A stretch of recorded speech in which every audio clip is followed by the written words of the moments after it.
everybody, welcome to Bookmarked Conversations. This is our 6th episode and the name of the episode is Book Rewind. So this episode is sponsored by Kgosi restaurant, and today I'm very, very excited for my guests that I have today. I have Kgosi.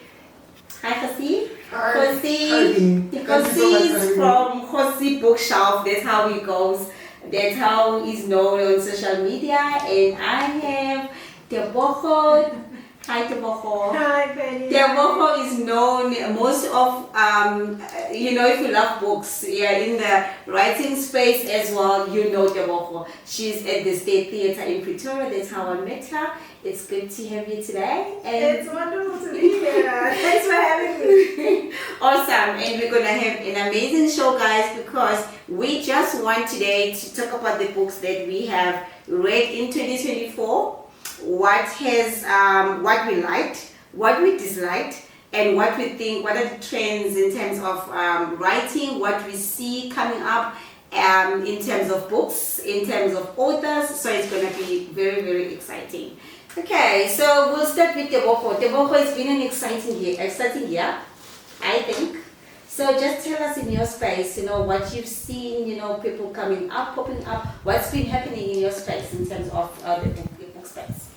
Where literature is concerned, it's been an exciting year, like you said. We've seen a lot of self-publishing authors coming out. And because they have stories to tell and they feel like there are a lot of gatekeepers, I don't think we know that much about that business because we just want that finished product. So we don't know what happens behind the scenes, but I'm getting a sense that there is a lot of gatekeeping and it's not easy for an author, like an unknown, for the manuscript to be approved first time. So they instead of dealing with all that struggle, they decide to self-publish. And some of the work has really, really been exciting because my thing about self-publishing is that it's like grading your own paper. You write your paper, you give yourself 100%, and then you go and self-publish. But now these writers have stories to tell, and the voices are so sharp and so fresh. And that's what I like about the self-publishing authors is because they don't go through all that editing and that over-polishing of the traditional publishers. And it's taking long as well. It's taking long to come out. That's another thing. That's why you get like a lot of publishing authors will say, I started writing this 3 months ago, and you're like, 3 months ago it was already out. And an author that goes through traditional publishing, they're like, I've been working for this for 2 years, and you're like, what? Oh my God, So that has been a first change. I like watching that. I like reading work from such authors. But with that said, it could always get better, because a book that comes from a traditional publishing house, there is more detail into even the quality of the product. There's more detail. Even the pages smell different. And I'm like, oh, what is this? What did they put in between these pages? I like one thing you just mentioned with the traditional. I had what's her name, Joe Watson, and I didn't know that you can be self-published and also be a traditional published at the same time. That's how she started. And she's doing that. And she's doing that because she's saying the very same thing, that sometimes it can take like 2 to 3 years for your book to actually hit the market. So whilst you're waiting for that, you need to start writing so you can get income on the self-published books. So that is what she's doing. So I think it's nice because even if you're a traditional publisher, it doesn't block you from actually publishing some of your books. So that is quite an interesting part. Like you said, publishing is a whole big spectrum. It's a whole new world. Like it's a universe on its own. On its own. We need to, as readers, we also need to give this the support. To say if you have a story to tell and you put it out there, we are going to read it. They need that guarantee. Exactly. So we also need, I love what you're doing. You're encouraging the culture of reading, and that's what we're trying to do. I think all of us are trying to do that. Just let's encourage people to say reading is very cool. It's fashionable. Let's all do it. Let's all do it. Kgosi, so the social media.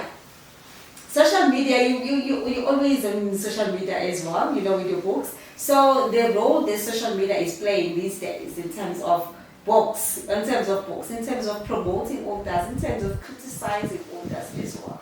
I heard some of them telling me bad things that we say as readers. And I've actually been told, not necessarily that I did a bad thing like that, but she said to me, Penny, you know what, when you guys review books and then you want to say something, you know what, taking us, it doesn't help us, just leave. Don't take us when you post, because sometimes when you take us, sometimes you take us for bad reviews, and it doesn't, we're also human, you cannot be taking us and saying stuff like that. And one of the main thing that she mentioned that I learned from that, I said to her, she said to me, Penny, sometimes people will review a book and rate it, and the genre that's not their genre. So let's just say me, I love thriller, I'm known for thrillers, but now I'm reading a romance book. It won't work for me. And then me, I'm going to say, well, what a bad book. You understand? But then it was not bad for you, because you are a romance novel, you love romance, those kind of books. It's your genre. So now me, I'm saying bad things that can now impact this person negatively, because they're also human. That's what she said to me. She said to me, so you guys try by all means not to drag us, on your comments. So how do you feel, like with all of us wanting to say things, what's happening? What do you see, the trends in terms of us readers? What's happening? I like that you touched on that in this conversation. Thank you again for having me in your space. I like this conversation because I'll pose a question. If you like a movie, if you watch a movie and you don't like it, what do you do if you're talking about it? Oh, because you switch off to a different channel. And if you don't like a certain song, are you gonna listen to it again? Mm-hmm. Maybe not. But so I feel that books, writing is an art, right? Mm-hmm. And I understand where the authors are coming from, but I also feel that we need to be honest and providing feedback, not necessarily criticism, but highlighting things that could be improved upon, that could help them in writing the next book. I understand that they are human and it's very difficult to get feedback, even at work. Even when you're posting on social media, your post doesn't get likes and whatnot, you feel, I didn't work hard. People don't like my post or something like that. But personally, so when I give a review, I give an honest review, I almost always never tag the author. I've never actually tagged the author. But I feel, and this is a very interesting conversation, so one of the books that I'm going to highlight is by a self-published author. And we had her at my book club, and we're like, how do you feel about receiving feedback? Because some authors I know, they're very closed off to it. And she was like, no, I like receiving feedback. And in particular with the book that we were discussing, she said, I wrote that book 7 years ago and I've grown as an author. And even I myself can't read it without cringing. And I feel like if I want to re-release it and I'm going to improve upon it. So it's not that, for me personally, it's not that I want to drag an author, but I feel that if you're going to release a published work, knowing what people liked about your previous work will help you improve going forward. Going forward also. Yes. And books are expensive. We need to be honest about that. A book is 300, 400 rand. Yes. If you're taking out that much out of your pocket to purchase a certain book, it doesn't even have to be a South African author. Yeah. Any author across the world, you want to enjoy that book. So if you don't, that is your opinion as well. And with regards to people reading across genres, I read a lot of African literature, but I'm also I'm finding that I'm enjoying non-fiction now. But that's because I picked up another book that an author sent to me called These Faces Look Like Potatoes, right? Okay. And that highlighted a part of South African history that we haven't been exposed to, that's not talked about a lot. Because of that, I started reading and enjoying reading non-fiction. Really? So you were you were reading only fiction? I read 99.9% fiction, but this year I don't know. Maybe it's because I turned the client. I don't know. I'm enjoying non-fiction so much. Yeah. So as much as when I started reading in high school, I read your Paulo Coelho's, your Jodi Picoult, because those are the books that were easily accessible. Okay. And my drama teacher also heavily influenced my taste in literature. because he liked absurd plays. He didn't like realist plays. So that also influenced me. So I read a lot of, say, white authors, popular authors back in high school. It's only when I picked up Zakes and Dar in university that I was like, okay, African literature, I'm here. Ways of dying. And to touch on social media, I'm really happy that social media exists now, because for all of these years that I've been reading, I'd read a book, close it, and then I have nobody to discuss it with. Discuss it with, yes. Post it on Instagram, and then somebody's like, oh, nice cover, nice book. But it's only really when I stepped onto TikTok that I started connecting with people, different readers across the country. That's how the Kgosi bookshelf came about. That's how the book club came about. That's how the bookshop came about. And it's been really great connecting with people across Africa, across the world, around the different African lit books that we've been reading. Because I really feel like we need to amplify them. They don't really have a platform. So we need to make that platform to amplify those books. Yes. So we touch on book club and your community. I think that's the main core of the book clubs. It's actually conversations, because people are not communicating. I always say to when I'm driving and then I'm with somebody, I'm like, can you see something wrong there? They're like, what's wrong? I'm saying everybody that's standing waiting for the bus, they are on their phones. Nobody is talking to each other. So it's like everybody is living in their phones. So these type of book clubs and those kind of things, they open up these type of conversations. And I like what you do, Tebogo, like at your theater, people even on Saturday, somebody even said to me, I didn't know things like this exist. I can just bath and come and sit, in the audience and listen to people talking about their books. So it's those kind of things that we need to actually see these days, instead of people glued on their TikTok, to be honest. There's a lot in terms of literature that people can tap into, and there are so many books that people can actually read it to entertain themselves, other than all of us being glued on our phones. Yeah.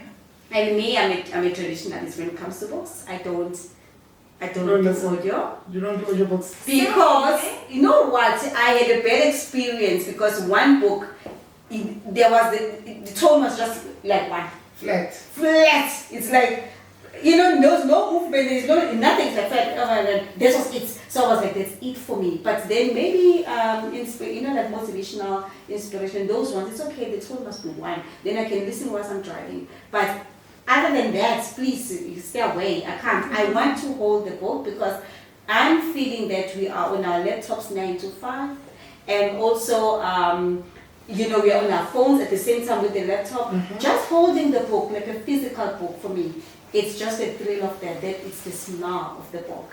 It's just that. It's just a traditional thing. So that is the culture that I am actually trying to instill to people. Let's go back. Let's go back to the old ways where you're just holding your book. Let's make it fashionable to actually hold the book and sit in this somewhere. I also struggle with audiobooks, and I'm signed up to an audiobook service, and they keep me like $10. Audiobook, so I can listen to an audiobook. There's a book that I really enjoyed listening to it. It was called We Are Not Like Them. And then another one is The Day I Fell Off My Island. So one thing I like about audiobooks is that some of the books we don't get locally. Like The Day I Fell Off My Island is written by a Jamaican author. We don't get it locally. But I really enjoyed that book, listening to it.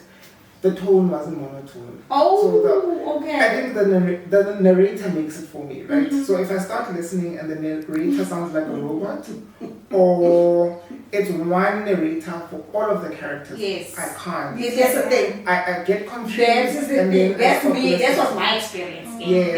That's what happened with Tomorrow I Become a Woman. I was like, I really want this book. I really want to read this book. And I was at work. I pressed play, and I was like, there's too many characters, they sound the same, I'm going to get confused.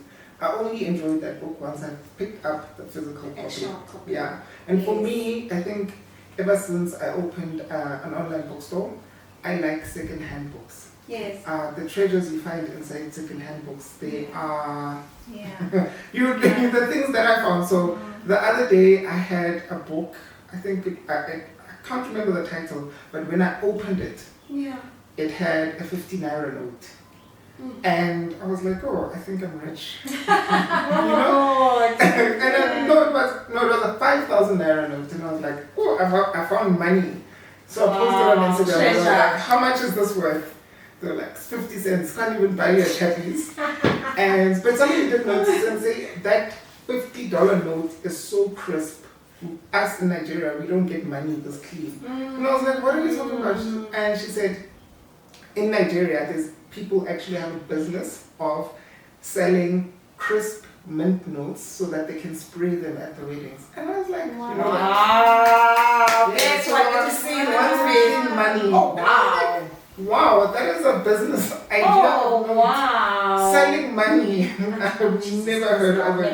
But another book that I was like, wow, what is this? Was Sounds of a Cowhide Drum. So when I opened it, the previous owner actually had newspaper clippings about the author. So, and these newspaper clippings were like the 1970s or whatnot. Oh, wow. And when I started Googling the author, I was like, oh, this author actually lives in Ranfantine, and that's where home is. Like, I wonder if he's still alive, because he's part of the 1970s, you know, the can timbers, the book was written that time. Yes, and it was actually banned. So the book actually was released in 1971.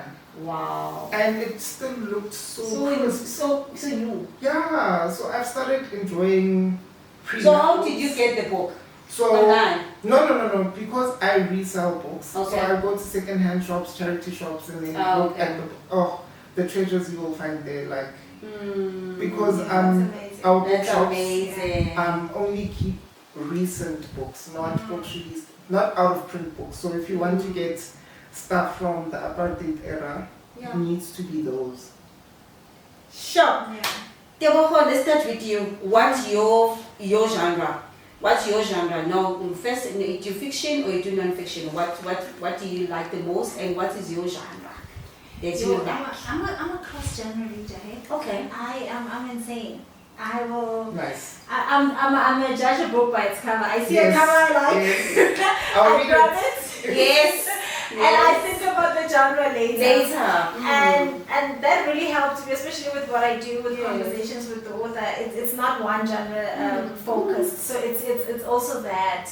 Do you read all the books before you actually interview them? Yes. That's interesting. What I do is I get the book and I read it, and if an author has more books that I have not read even, I make sure that I get it. For me, it's like I want to get to know this person. I want to get to know your writing style. I want to see if you've improved or you declined, or I want to get an understanding for what were you going through when you were writing this type of story, and now you're telling a different type of story. I want to get a full understanding. So when I read an author and I find that they have 10 more books, I'm getting 10 more books. At this point, my production manager's like, you know what, we've run out of like enough now. What do you do with those books then? I read them, then I keep them. And then you keep them all. Oh, you have to do that. Oh my God, building a library. Because I do want that over time. I'm one person that really reading has saved me in a lot of ways. I was a kid that was like, if you have nothing to do, then I was a go to your room type of kid. I was sick for a long time. I was alone for a long time. So books were all I had. So when I'm in my room, I'm grabbing a book. And if I'm going to school and after school, those after school police, I would run to the library to hide because I knew they wouldn't come find me there. Like, they're not going to come find me in the library. So I'm going to the library to hide and wait for the bus. So books have always been my thing, and I wanted that for my children as well, to say, you know what, I don't force them to read, I don't shove books in their faces, but they will see covers there, because I place them strategically to experience some culture somehow. Yes, and then one day you catch one reading and you're like, ha!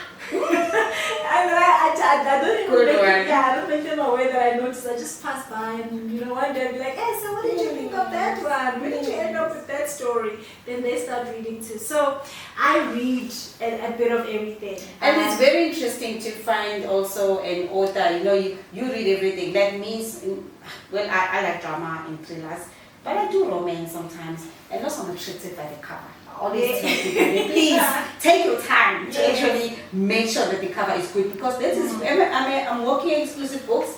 I was not intending to buy the book, but guess what?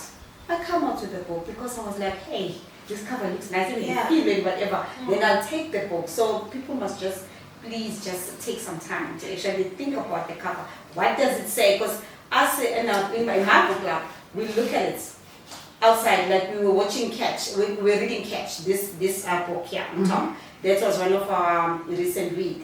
So we look at it outside first before we even analyze the book. When we meet, we say, okay, first question, what does the cover say about the book? Because we've already read the book.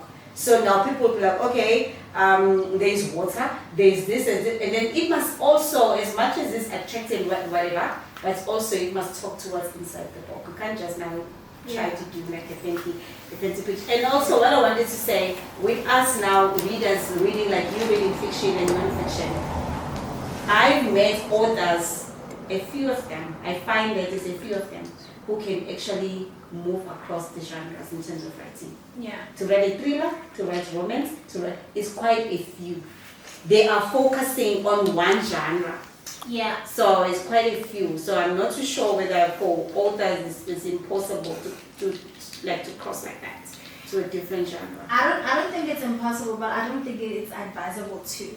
Okay. Because they get used to, when you're a non-fiction writer, you get used to telling stories as they are. As they are. So now when you start to go into fiction, then your imagination runs away with you. Yes. You take it way too far. That's what I found. Like some authors really take it way too far, or they don't know just how far to take it. They hold back way too much. Okay. Because they feel like, oh, what if this is a little too far for, because they always, I think some authors also do compare their work quite a lot. I just released this, this is my latest work. How is it going to compare with my next Where's my next one? Yeah, This one so is good, maybe next one, yes. they're expecting something even better. Because that's how people describe writers. Yes. They always say, you know what, you are like, was it one of the authors, I was reading some in front of it, like, on the, I don't know, maybe like 2 pages in the book. Somebody was describing her and saying that she's like this wine that is like, old wine, that old wine that keeps on getting better and better and better. So that pressure also, like you are saying, that now your book will be a bestseller. Now you are thinking, if I cross to this other genre, people are expecting this. And people are already labeling me as somebody who's proving to be something even bigger. They cannot wait for something else. Then now you're worried about your fans. You're worried about the followers. Why are they going to say, now, why are you doing this now? And I think that's where they miss it. Because I think we as readers, we just want a good story. We just want a good story. No matter who's telling it. It's not like music, maybe if I make an example with Beyonce, we know her for, and then she said she's going country, Yeah. For us, it was, for them it was music, it was why is she tapping into another genre. For readers, it's a totally different thing because the writer's writing for themselves. They're not getting, like a songwriter, a musician will get a songwriter. Yeah. And if a songwriter is strong in R&B, you're gonna get strong R&B songs. Yeah. But as a writer, you're writing your own story. You're not gonna get another writer to write a non-fiction for you if you're a fiction writer. Exactly. Yes.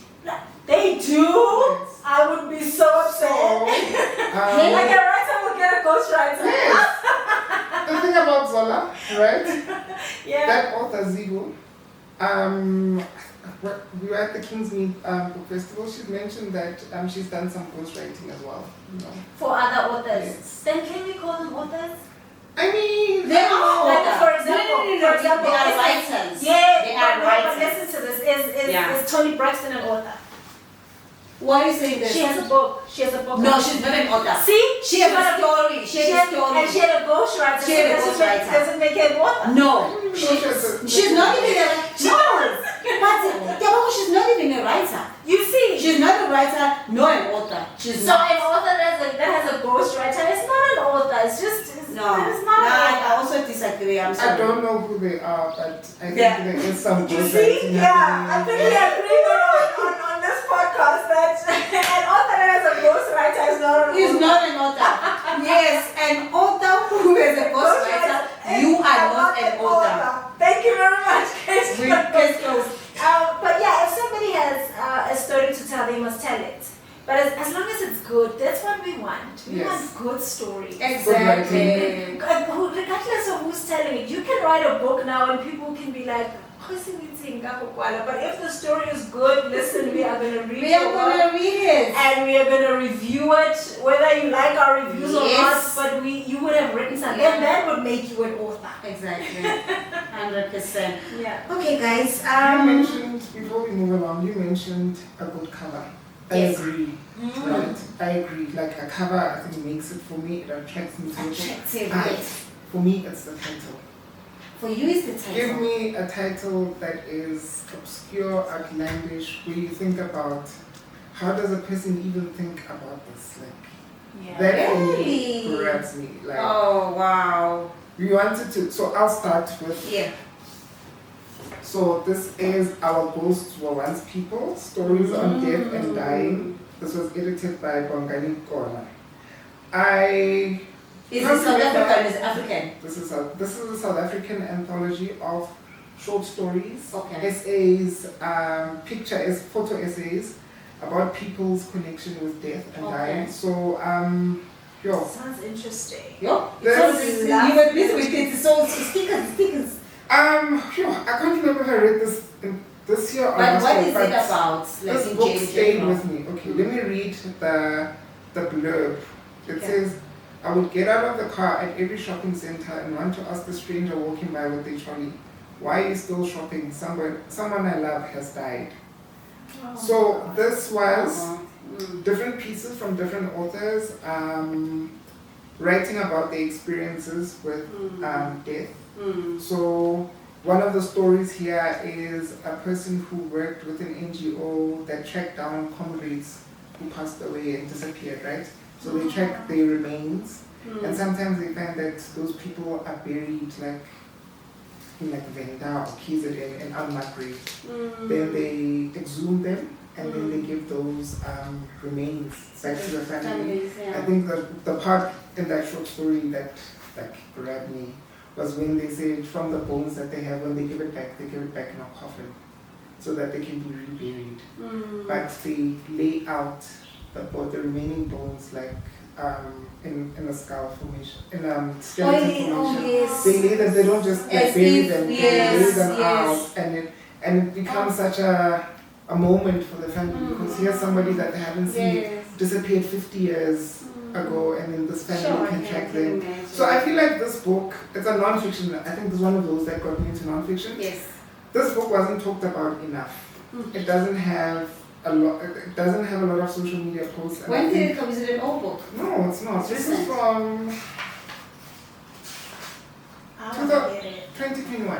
Oh. So this was just after Very new. COVID, you know, and I think also after COVID, with so many people passing away, this was the right time to release this book.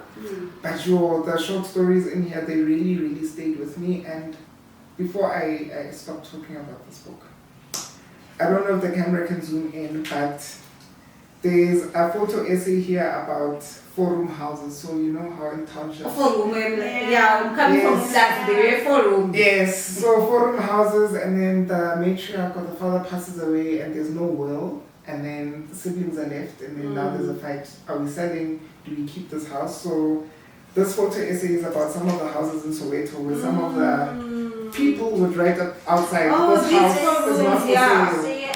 Oh These yeah, ones. Megan Krongo also writes about stuff like this. It's so interesting. It's a piece of history that we often don't pay enough attention to. And it's happening now, right? It's That's why we happening got now. shows like But my yeah. view, Yes. in my view, these 4 room houses are always, yes, they are title deeds and everything, but then it's a family house. People must not, if you are leaving this house, you must go.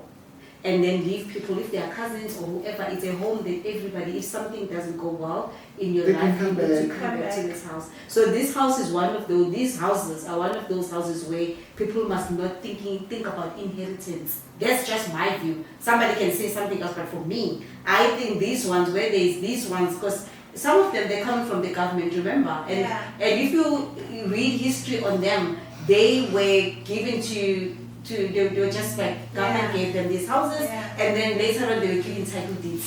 So all I'm saying is then now somebody now wants inheritance of these houses. That's what's happening currently. But then this is my personal view. I feel like if something happens in your life somewhere down the line, whatever, there must always You be can this house. always Must be a big Yeah, no, I house, see you know. what You know what I found Yeah. interesting about these houses is that if you watch shows like Cookie Tila, where they're Oh. fighting over them, Yeah.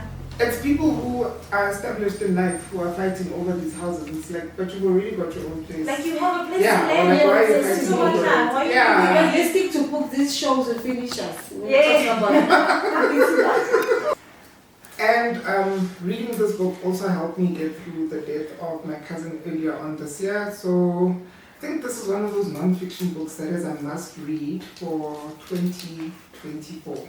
Yes. Where do we get it? I think this is available from Exclusive Books, Bargain Books. I might also have a copy, one more copy in my bookshop.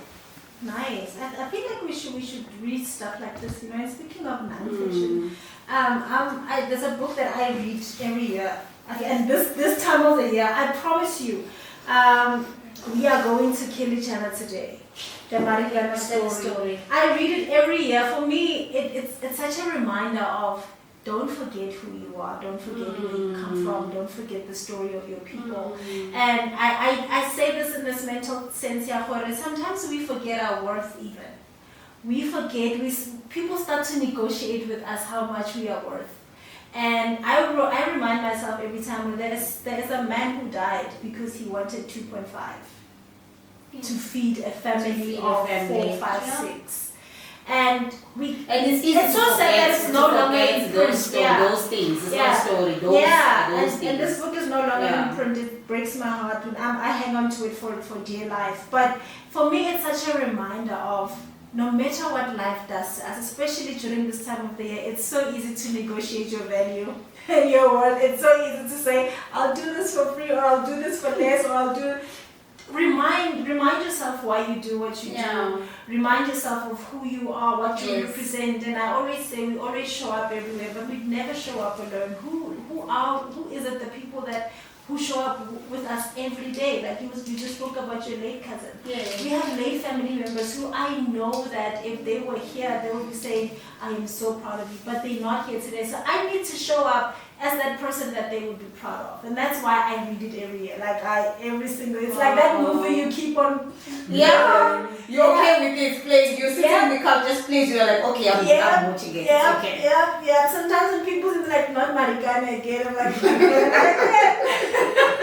Marikana again. There's actually a documentary that I watched around Marikana. If you haven't, watch it as well. I absolutely will. And there's a musical about it too. It's a story that really needs to stay alive in our country. It's one of those stories that we can never. I know it's very somber, it's very sad, it's a massacre, but like if we remind ourselves of why it happened and the results of it, there is no way somebody can tell you, Penny, you are not worth what you are asking for, and then you'll say, okay. There is absolutely no way. Yes. So I think that's why we should. That's why I always say also it's important to read your favorite book at a different stage of your life. When you are 20, your understanding is not the same as when you're 30 or when you're 40. It changes. So the author and the stories grow with you.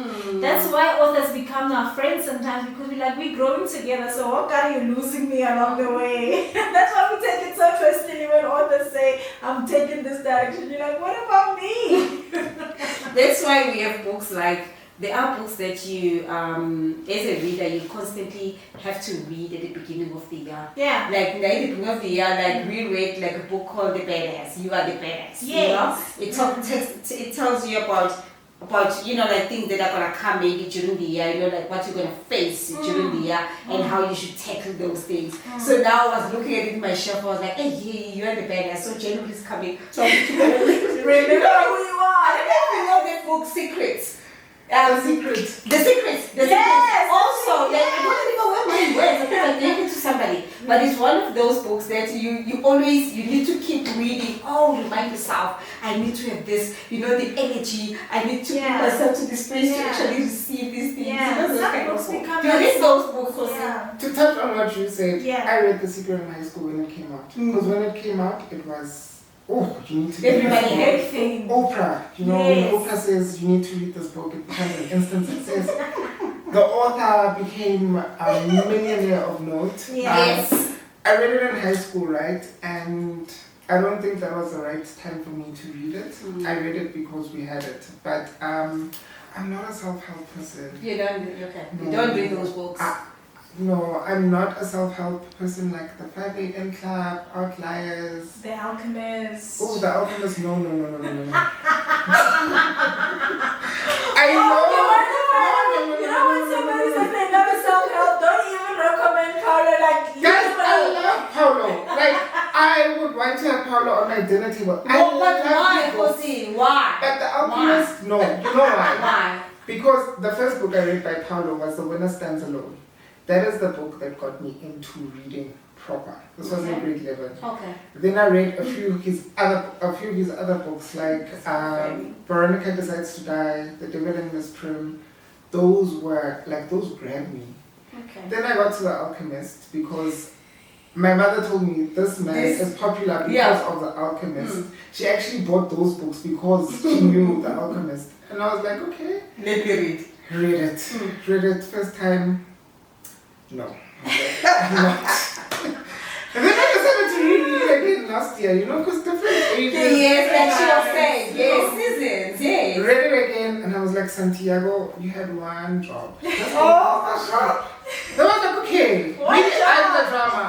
I'll try it again. Listen to the audiobook. And I was like, Santiago. oh no, Shem, you tried. I tried, but You tried. as Paulo Coelho, I probably read his entire collection. The monk who sold I us haven't read. I bought that my mother for her birthday because she's always wanted it, right?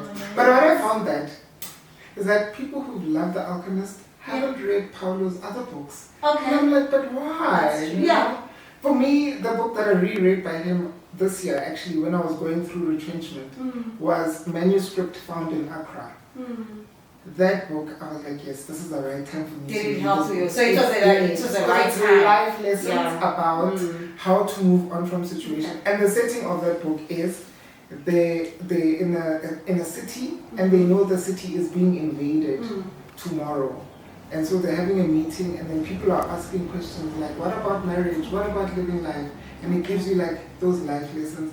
And in my final emails to everybody at work, I quoted a piece from Paulo Coelho's story about a pencil. So he's got 5 principles about a pencil. Yes. And I quoted that in my, it's even a LinkedIn post. And I was like, this is what I've learned from my time here working here. When I stepped in, the COO said, we're going to treat you like a pencil. This is what's going to happen to you. I was like, yes, that happened. But Paulo Coelho walks with me. I love that man. Just that.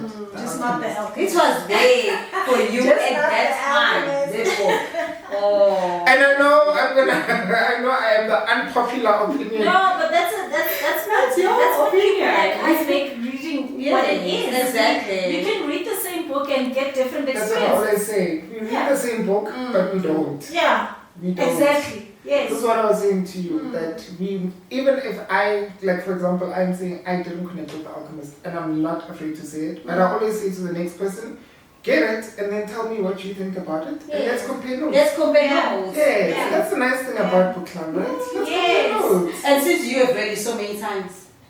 And that is the one book that I've read so many times. Yeah. Because I normally don't reread books. Yeah. Yeah, I don't know how you do it. Yeah. You know what? I know why you're doing that. You are trying to, it's a popular book, and you are trying to see if did I miss something? Am I the wrong Did I miss something? No, you are not Did the you- drama. There's an author who's very popular, international. I don't know if I can mention them because I don't want Alright, to. mention names. Because I don't want to sound. I don't We are want. not criticising, we're saying good things. Yeah, we say good things. Yes.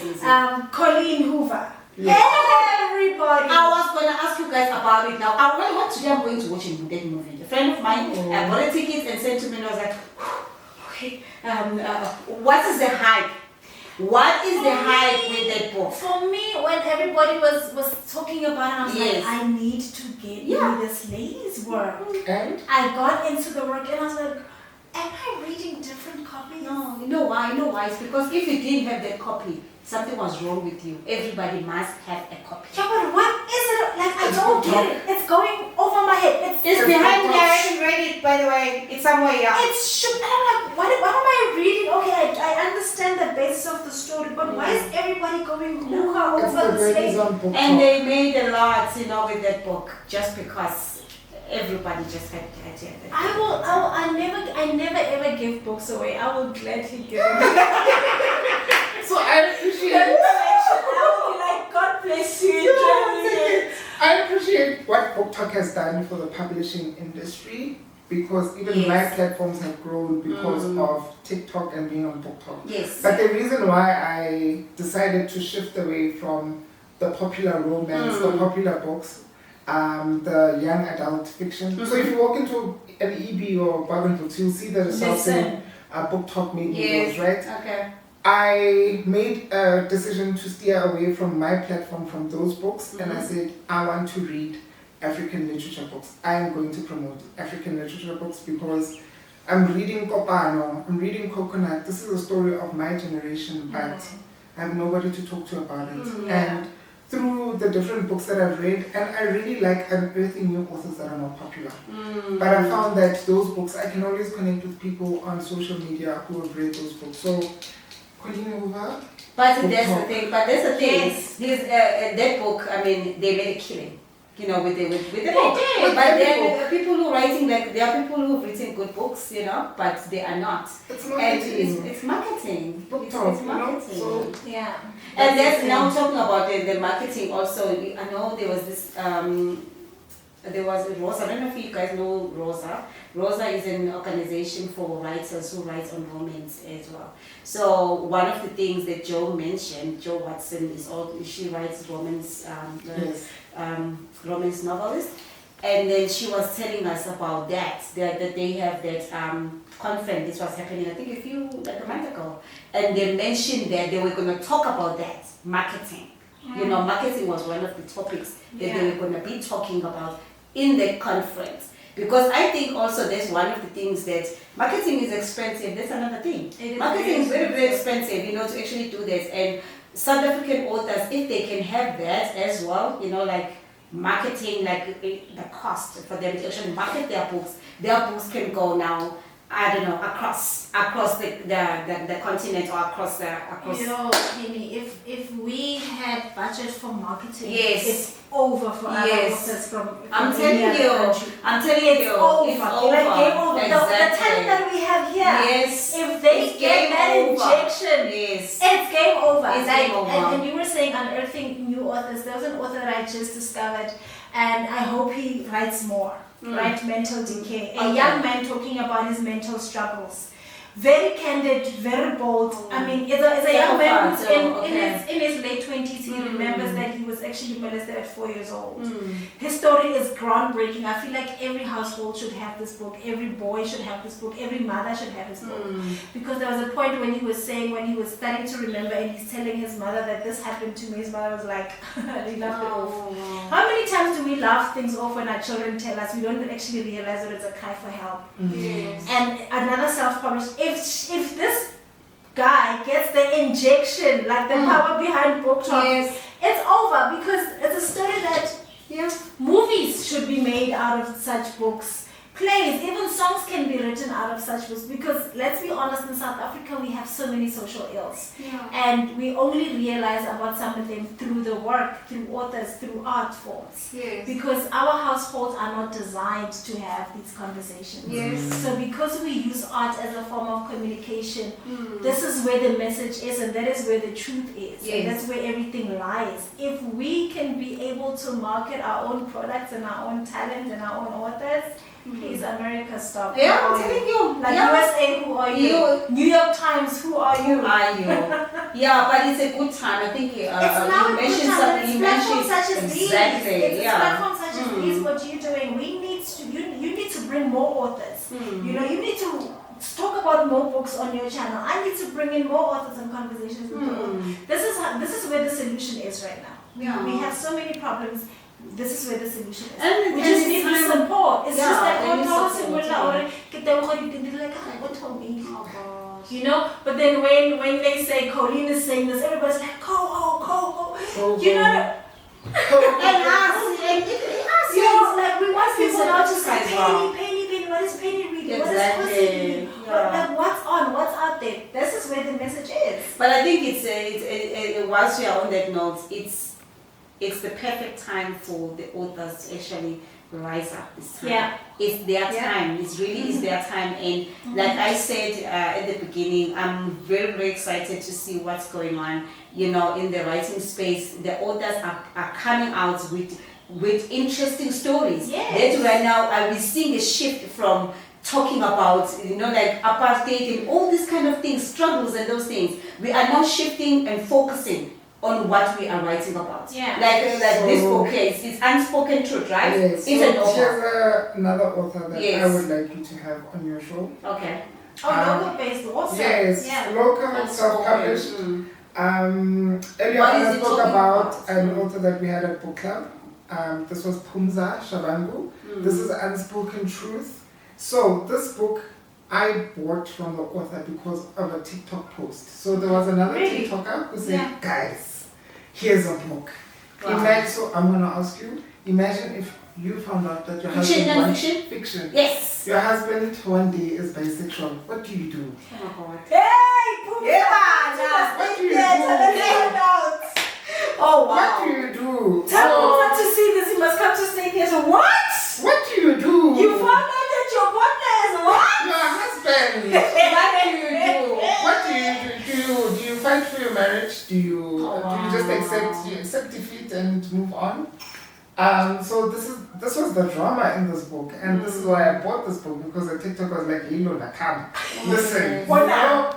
And because her TikTok trended, Pumza got so many requests from this book. She actually had to do another reprint That's of what we this book, love. you know. Yeah. And she's got 5 books. That's amazing. But That is amazing. People don't speak about these things. no, because they don't know, right? Because if you don't expose Also, the these book things to- happen, but people don't talk about it. exactly, that's what she was saying, right? Mm. So if she's not given a platform like this, how do you know about her book? Because you don't know her. So in the store, when you go into another author that you know, right? Yeah. So that's another form of marketing that I really like about TikTok. Social TikToks, media, is yes, that you're yes. being exposed to new books. Another, when you were speaking about marketing, I was thinking about the Homo series. Yes. When I heard the story about how it just grew and grew and grew and grew, Where it started. where it started Yes. to where it is now. Yes. Oh, I want this. I want like already. I just feel like, can I just read this on my way home? Yes. So she's It's not coming even. to. It's not even that big. So this one, I got my physical copy after reading an ebook because I was like, I want to get the story. And I was like, where can I get the book? Where can I get the book? And I Yeah.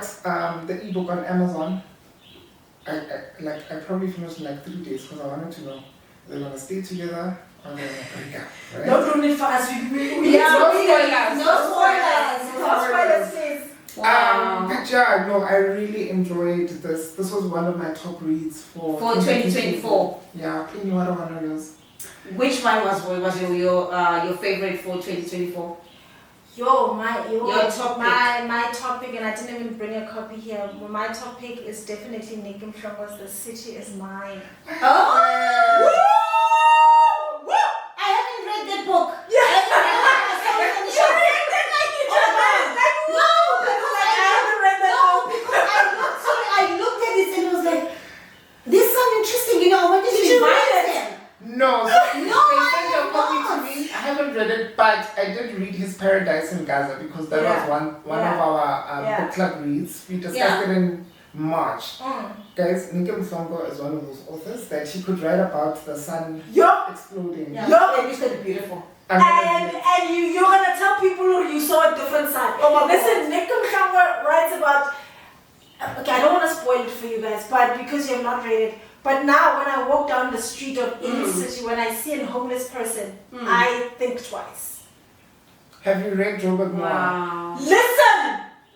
I Yes! love Robert Noir. I've read most of He it. came to your Yes, of yes, course. yes. I saw that. Nick Yeah. is and I unfortunately we couldn't have him for this one because his travels were insane. But like, the city is my. We say this all the time about Nick. He's Just to him, when I read Soweto Under the Apricot Tree, Yeah. then I was like, this man kills short stories. Sure. Kills. yeah. He has Yeah. another short story collection for you. What's still a good? Get into Oh, I that. need to buy that one as well. When you get home, just start reading. Jack, you see those titles? For you, I'd still about it. Like, when did you think of that? It's those And the titles. way that he came up with that title, you will die laughing in the book when you read it. You're gonna be like, Nick, what are you doing to us? Guys, so you mentioned something now that you remember saying, what are the trends that are coming up? What is the trend that you are seeing these days in terms of books? So I'm seeing the emergence and the popularity of UK Nigerians releasing their books. This is Yinka, Where's Your Husband, Wahala, and there's another one that we read for book club just now. I'm seeing a lot of those authors coming out. Yeah, in terms of South African trends, I haven't been on the essay lit scene. I'm seeing a lot of self-published works, which I'm really happy about. I've received some very good books that I felt like should have received more marketing, should be on everybody's bookshelf. Like there's a book that was written by a girl who wrote it after her father passed away, and it was basically letters to her father. And it was so deep. Yeah, I feel like that book would help somebody who's going through grief. Yeah.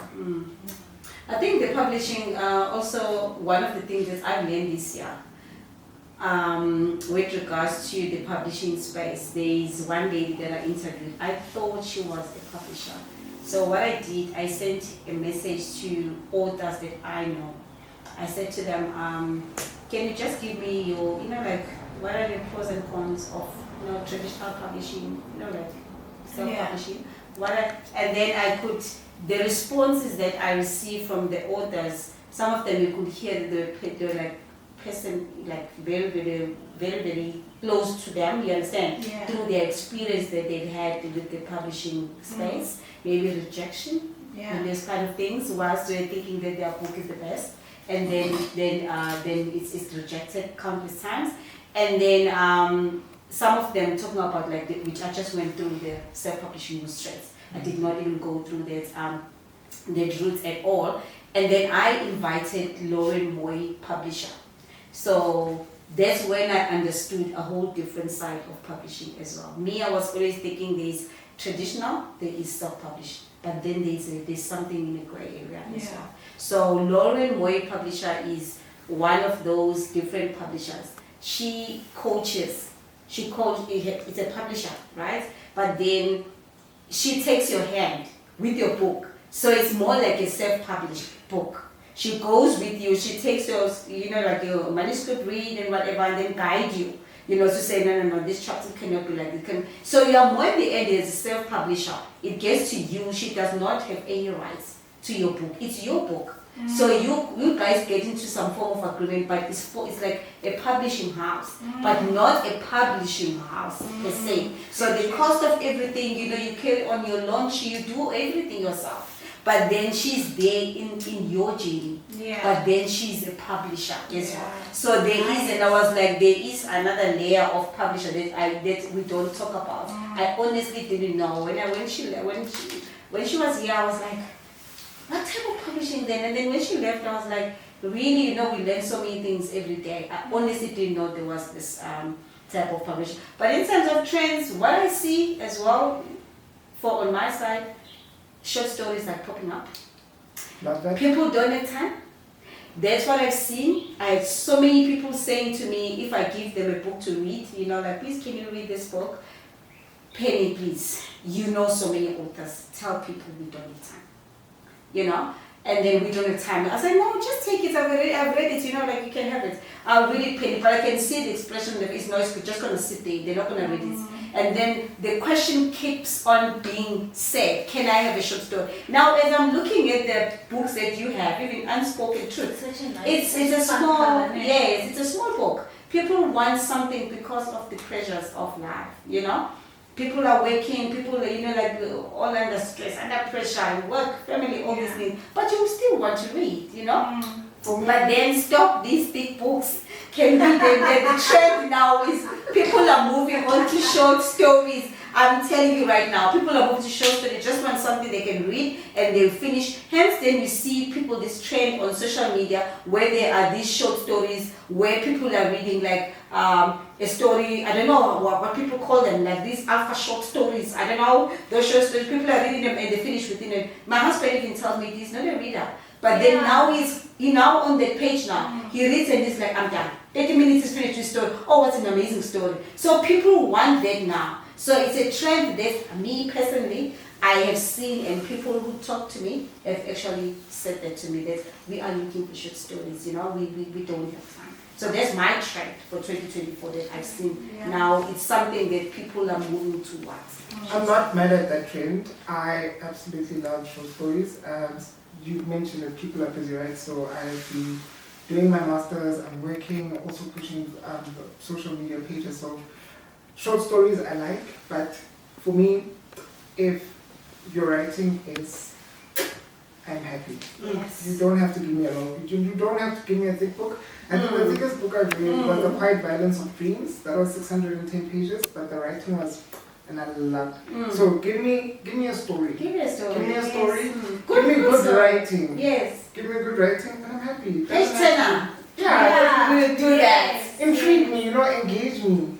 Yeah. So you're holding. Yes, that is, right? yes, that's one So of the the 2024 picks for me. So you were asking me just now, what is your pick for 2024? So this one here, I loved it. I loved it, and I was gonna interview her when she was here in SA for an open book festival. She was here and she said to me, Penny, just come to the hotel, then we can talk there. It was a hectic time for me as well, and I did not even touch base with her. It was like later on, like, oh, Debbie is gone, and it was hectic for me. But I talked to her later, and maybe we'll do Zoom, because that time was just wrapping up, finishing this book, just to talk to her. But yeah, it's quite amazing, hilarious. The whole house knew about what was going on here, and I was finished. It's a hilarious book.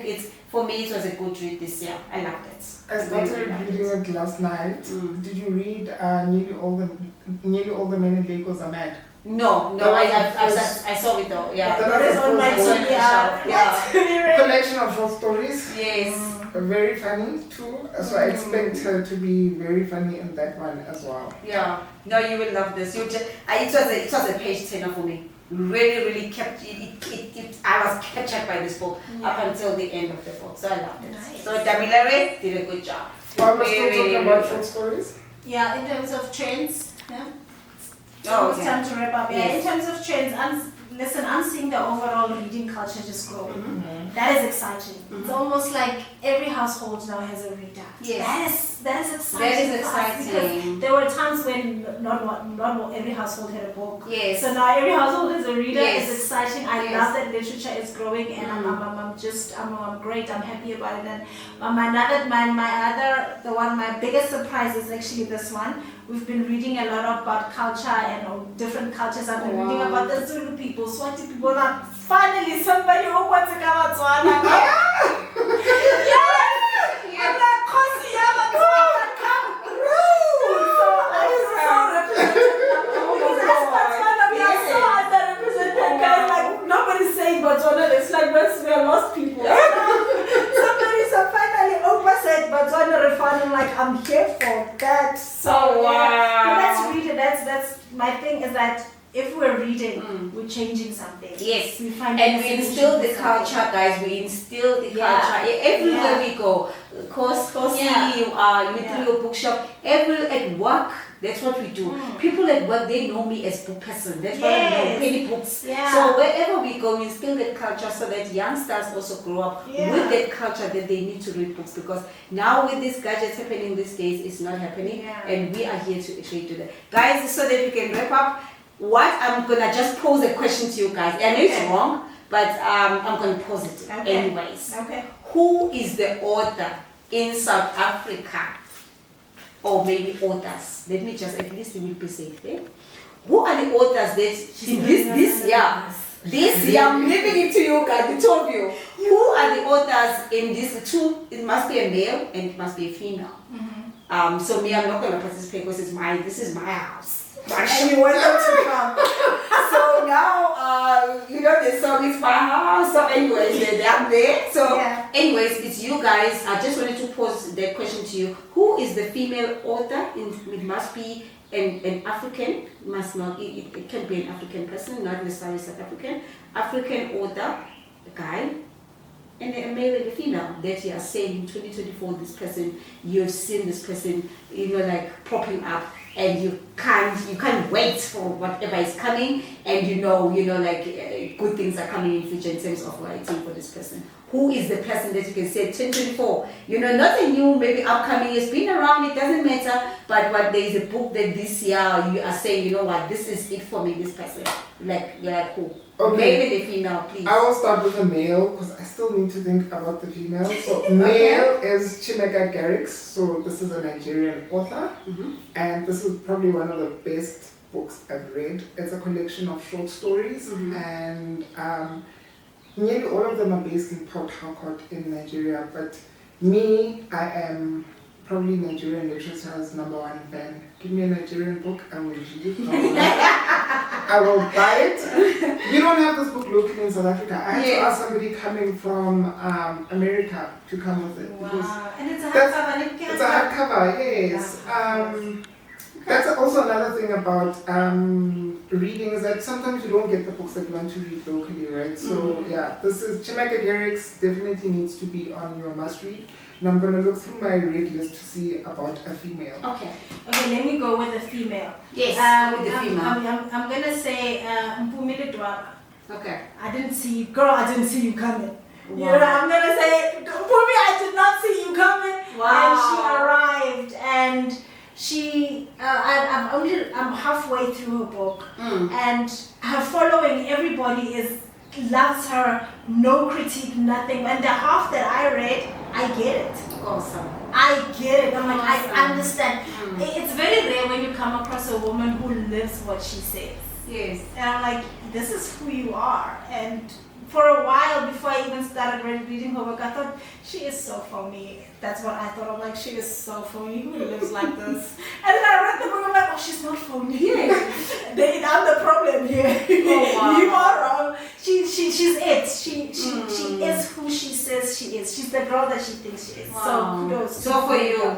Yeah, she did it. Like, I didn't see her coming, and I was like, what? Awesome. Like Hallelujah Barbie. You're still reading a book, you're not done. I'm not done. Okay. Yeah. Okay, awesome. For me, female is Zivu Sutole. I knew when I touched her book, the thing about Zola, that I was going to love it, and I absolutely did. So that is another must read. And lastly, to close off, ladies, I challenge you to read So Long a Letter by Mariam Abba. That is an African-lit classic. Challenge Needs to be accepted. Yes. on your shelves. Okay. Challenge accepted. Yes, see, we have a long TBR, eh? Yeah, I know. Long I'm telling you, I think I have like 30. Okay, guys, so thank you so much, Kgosi. Thank you so much, Tebogo. Guys, we've come to the end of our show. Please don't miss episode 6 of our book wrap for 2024. It was quite amazing, guys, to have you on the show. Thank you. And so looking forward, I think we started a trend, so every year we'll be doing this. Okay, That's that's for all. 2024, and I'm hoping that next time we'll have an audience, my book club ladies, and some of them also just to witness the show and stuff like that. So so it's a wrap from us. Watch the next episode, guys. Okay, ciao, bye. But also, thank you guys for what you do. This is amazing.